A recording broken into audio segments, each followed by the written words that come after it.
প্রেক্ষাপটটা আমি একটু বলে নেই। প্রেক্ষাপটটা আসলে আমার মনে হয় যে আমরা প্রত্যেকের সাথে আসলে কবিতাটা রিলেট করে অনেকটা এরকম। আমরা সবাই আসলে দুটো লাইফ লিড করি, জীবন যেটা আমরা যাপন করি। আমার মনে হয় একটা বাস্তব জীবন যেখানে আমাদের অনেক কাজের বাঁধন থাকে, অনেক দায়িত্ববোধ থাকে, আর একটা হচ্ছে আমাদের কল্পনার জীবন, যেখানে আমরা চাইলেই উড়ে যেতে পারি পাখির সাথে, চাইলেই আমরা কথা বলতে পারি মেঘের সাথে, চাইলেই আমরা পাহাড়ের কাছে ছুটে যেতে পারি, সেখানে কোনো বাধা থাকে না। সেরকমই একটি কবিতা লিখেছেন শুভ দাশগুপ্ত। আমি কবিতাটি আবৃত্তি করার চেষ্টা করছি।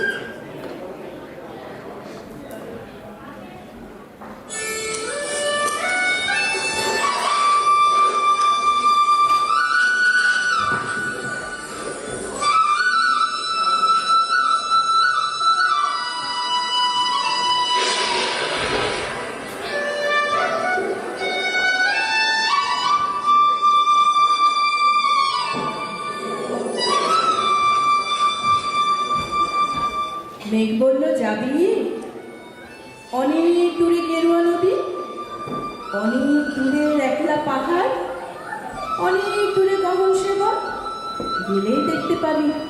যাবি? জানলা দিয়ে মুখ চুকিয়ে বলল সে মেঘ, যাবি?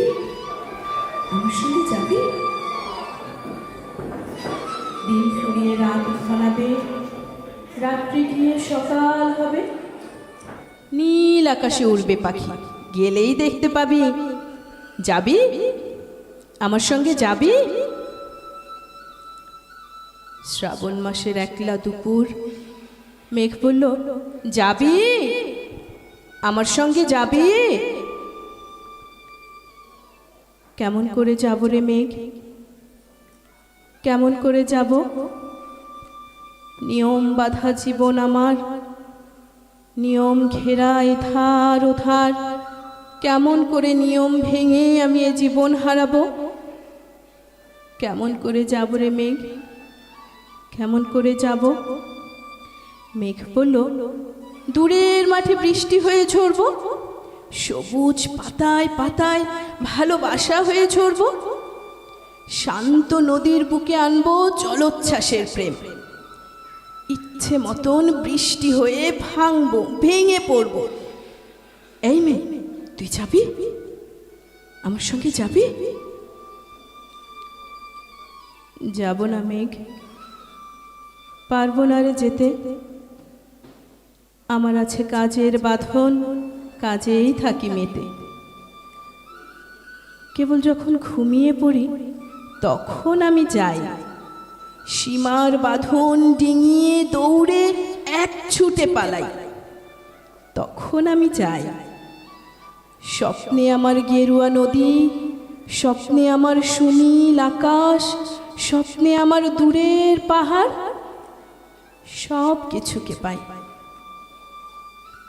জাগরণের এই যে আমি কৃতদাসের মতন, জাগরণের এই যে আমি এবং আমার জীবন, কাজ অকাজের সুতোয় বোনা মুখোশ ঘেরা জীবন।